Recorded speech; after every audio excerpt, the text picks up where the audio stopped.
નમસ્કાર. ચાલો આજે આપણે ભારતની શાનદાર અવકાશ યાત્રાની વાત કરીએ. એક એવી સફર જે આપણને તારાઓની દુનિયામાં લઈ જશે. અને હા, આપણે એ પણ સમજીશું કે આ આખી ટેકનોલોજી કામ કેવી રીતે કરે છે. તો ચાલો શરૂ કરીએ. તો સૌથી પહેલા એક સવાલ મનમાં આવે, ખરું ને, કે આ જે સેટેલાઇટ આપણે મોકલીએ છીએ એ પૃથ્વી પર પાછો કેમ નથી પડતો?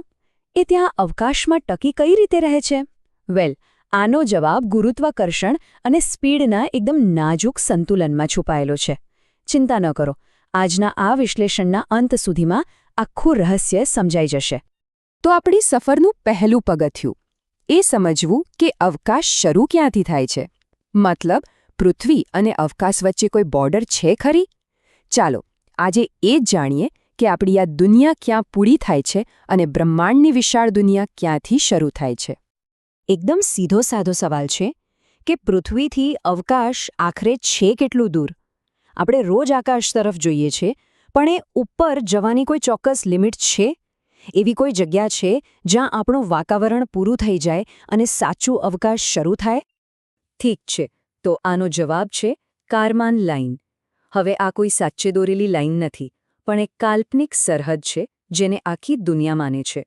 આનું નામ વૈજ્ઞાનિક થિયોડોર વોન કારમાન પરથી રાખવામાં આવ્યું છે. સિમ્પલ ભાષામાં કહીએ તો આ એ ઊંચાઈ છે જ્યાં પૃથ્વીનું વાતાવરણ એટલું બધું પાતળું થઈ જાય છે કે આપણા સામાન્ય વિમાનો ત્યાં ઉડી જ ના શકે. કેમ? કારણ કે તેમને ઉડવા માટે જે હવાની જરૂર પડે એ જ ત્યાં નથી હોતી. તો એ ઊંચાઈ કેટલી છે? એ છે 100 કિલોમીટર. બસ, પૃથ્વીની સપાટીથી 100 કિલોમીટર ઉપર. ફેડરેશન એરોનોટિક ઇન્ટરનેશનલ એટલે કે FAI આને જ અવકાશની ઓફિશિયલ શરૂઆત માને છે. હા, અમુક એજન્સીઓ જેમ કે નાસા 80 કિલોમીટર પણ ગણે છે, પણ મોટાભાગે 100 કિલોમીટરનો આંકડો જ ફાઇનલ ગણાય છે. અને આનો મતલબ એ થયો કે જે કોઈ પણ વ્યક્તિ 100 કિલોમીટરની ઊંચાઈ ક્રોસ કરી લે એ ઓફિશિયલી એક અવકાશયાત્રી કહેવાય. જબરદસ્ત નહીં? ચાલો, હવે આપણે 100 કિલોમીટર ઉપર પહોંચી ગયા. પણ હવે શું? સેટેલાઇટ ત્યાં જઈને ક્યાં જાય છે? વેલ, એ અવકાશના અદૃશ્ય રસ્તા ઉપર ચાલે છે. આપણે એને કહીએ છીએ કક્ષાઓ, એટલે કે ઓર્બિટ્સ. યાદ રાખજો, આ કોઈ ડામરના રોડ નથી, પણ ગુરુત્વાકર્ષણના નિયમોથી બનેલા ચોક્કસ માર્ગો છે. ઓકે, તો આ રસ્તાઓ પણ અલગ અલગ પ્રકારના હોય છે. જેમ આપણા હાઈવે હોય છે ને, બસ એ જ રીતે. અહીં જુઓ, 2 મુખ્ય સ્પેસ હાઈવે છે. પહેલો છે લો અર્થ ઓર્બિટ, એટલે કે LEO. આ પૃથ્વીની એકદમ નજીક છે. અહીં સેટેલાઇટ એટલી સ્પીડમાં ફરે છે કે માત્ર 90 મિનિટમાં પૃથ્વીનું એક ચક્કર લગાવી દે. એટલે જ પૃથ્વી પર નજર રાખવા માટે આ બેસ્ટ છે. આપણું ઇન્ટરનેશનલ સ્પેસ સ્ટેશન પણ LEOમાં જ છે. હવે બીજો હાઈવે જુઓ, જીઓ સ્ટેશનરી ઓર્બિટ, એટલે કે GEO. આ ખૂબ જ દૂર છે, લગભગ 36,000 કિલોમીટર. અહીં સેટેલાઇટને એક ચક્કર પૂરો કરતા પૂરા 24 કલાક લાગે છે. અને એટલે જ તે કમ્યુનિકેશન અને હવામાન માટે પરફેક્ટ છે. હવે આ જીઓની સૌથી મજેદાર વાત શું છે ખબર છે? કારણ કે સેટેલાઇટને પૃથ્વીનું ચક્કર લગાવતા 24 કલાક લાગે છે અને પૃથ્વીને પણ પોતેની ધરી પર ફરતા 24 કલાક લાગે છે. એટલે બંનેની સ્પીડ મેચ થઈ જાય છે. આના કારણે જમીન પરથી જોતા એવું લાગે કે સેટેલાઇટ આકાશમાં એક જ જગ્યાએ, જાણે કે ખૂંટો મારીને ઊભો છે. અને આ જ કારણ છે કે આપણા ઘર પર જે ડિશ ટીવીની એન્ટેના હોય છે એને એક જ દિશામાં સેટ કરવી પડે છે. તો ઓર્બિટ્સ તો છે જ, પણ અવકાશમાં અમુક સ્પેશિયલ પાર્કિંગ સ્પોટ્સ પણ છે. આને કહેવાય છે લેગ્રાન્જ પોઇન્ટ્સ. આ એવી જાદુઈ જગ્યાઓ છે જ્યાં પૃથ્વી અને સૂર્ય જેવા 2 મોટા પિંડોનું ગુરુત્વાકર્ષણ એકબીજાને કેન્સલ કરી દે છે. એટલે કે એકદમ બેલેન્સ થઈ જાય છે. આનો ફાયદો એ કે ત્યાં કોઈ વસ્તુને ઓછી ઊર્જામાં સ્થિર રાખી શકાય. જેમ કે L1 પોઈન્ટ. ત્યાંથી સૂર્ય પર કોઈપણ જાતની અડચણ વગર સતત નજર રાખી શકાય છે. અને તમને ખબર જ હશે, ભારતનું ગૌરવ આદિત્ય L1 મિશન બરાબર આ જગ્યાએ પાર્ક થયેલું છે. તો આ બધી વાત તો થઈ કે જવું ક્યાં છે, LEO, GEO કે પછી L1 પોઈન્ટ. પણ સવાલ એ છે કે ત્યાં પહોંચવું કેવી રીતે? વેલ, આનો જવાબ છે શક્તિશાળી રોકેટ. ચાલો હવે એ વાહનો પર એક નજર નાખીએ જે ઇસરોએ આ અવકાશી સફર માટે બનાવ્યા છે. અહીં ભારતની રોકેટ યાત્રાની આખી કહાણી છે. જુઓ, 1980ના દાયકામાં શરૂઆત થઈ SLV અને ASLV જેવા નાના રોકેટથી. ત્યાર પછી 90ના દાયકામાં આવ્યું PSLV, ઇસરોનું વર્કહોર્સ, જે આજે પણ સૌથી ભરોસાપાત્ર છે.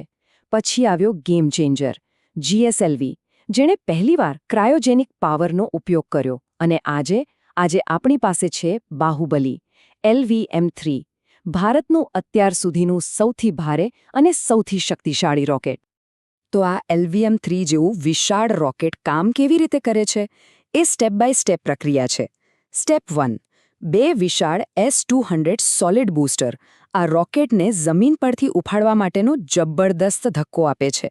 થોડીવાર પછી સ્ટેપ 2, L-110 લિક્વિડ સ્ટેજ, જેમાં આપણું શક્તિશાળી વિકાસ એન્જિન છે, એ ચાલુ થાય છે.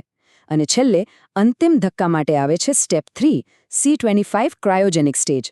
આ સૌથી કાર્યક્ષમ સ્ટેજ છે, જે સેટેલાઇટને તેની સાચી જગ્યાએ પહોંચાડે છે.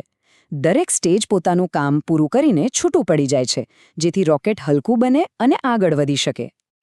અને આ ક્રાયોજેનિક એન્જિનની કહાણી એ તો ખરેખર પ્રેરણા આપેવી છે. 1990ના દાયકામાં દુનિયાના દેશોએ ભારતને આ ટેકનોલોજી આપવાની ના પાડી દીધી હતી, પણ ભારતે હાર ન માની. આપણે પોતે જ આ ટેકનોલોજી વિકસાવવાનું નક્કી કર્યું, અને લગભગ 2 દાયકાની મહેનત પછી આપણે એમાં સફળતા મેળવી. આ માત્ર એક એન્જિન નથી, આ ભારતની આત્મનિર્ભરતા, દ્રઢતા અને વૈજ્ઞાનિક શક્તિનું જીવંત પ્રતીક છે. સારું, તો રોકેટ તો માત્ર એક ગાડી છે જે સેટેલાઇટને તેની મંઝિલ સુધી પહોંચાડે છે. પણ આ સેટેલાઇટ, જે પેસેન્જર છે, એનું કામ શું છે? ચાલો હવે એ જોઈએ કે અવકાશમાં ભારતની આ આંખો અને કાન શું કરે છે. અહીં જુઓ આપણી પોતાની નેવિગેશન સિસ્ટમ NAVIC અને અમેરિકાની GPS વચ્ચેનો તફાવત. GPS આખી દુનિયાને કવર કરે છે, એ ગ્લોબલ છે, જ્યારે આપણું NAVIC એ ખાસ ભારત અને તેની આસપાસના લગભગ 1500 કિલોમીટર વિસ્તાર માટે બનાવવામાં આવ્યું છે. આનો સૌથી મોટો ફાયદો એ છે કે આપણા વિસ્તારમાં NAVIC GPS કરતાં પણ વધુ ચોક્કસ માહિતી આપે છે. તો ભારતના સેંકડો સેટેલાઇટ્સ આખરે કરે છે શું? જુઓ, આ ચાર્ટ બધું સ્પષ્ટ કરી દે છે. લગભગ 40% સેટેલાઇટ તો કમ્યુનિકેશન માટે છે, એટલે કે આપણું ટીવી, મોબાઈલ, ઇન્ટરનેટ એ બધું એના લીધે ચાલે છે. બીજા 35% પૃથ્વી પર નજર રાખે છે, જેનાથી આપણને હવામાનની આગાહી મળે છે, ખેતીમાં મદદ મળે છે. 15% આપણા નેવિક સિસ્ટમનો ભાગ છે, અને બાકીના 10% ચંદ્રયાન, મંગળયાન અને આદિત્ય L1 જેવા મોટા વૈજ્ઞાનિક મિશન માટે છે. ઓકે, આ બધું જાણીને મજા તો આવી, પણ આટલો બધો ખર્ચ, આટલી બધી મહેનત, આ બધું આખરે આટલું જરૂરી કેમ છે? ચાલો હવે આના મહત્વને સમજીએ, એટલે કે બિગ પિક્ચર જોઈએ. જુઓ, કોઈ પણ દેશ માટે મજબૂત સ્પેસ પ્રોગ્રામ હોવો એ ખૂબ જ જરૂરી છે. સૌથી પહેલો ફાયદો છે આત્મનિર્ભરતા. આજે આપણે સેટેલાઇટ લોન્ચ કરવા માટે કોઈ બીજા દેશ પર આધારિત નથી. બીજું, રાષ્ટ્રીય સુરક્ષા. સરહદો પર નજર રાખવાથી માંડીને સુરક્ષિત કમ્યુનિકેશન સુધી બધું જ આના પર નિર્ભર છે.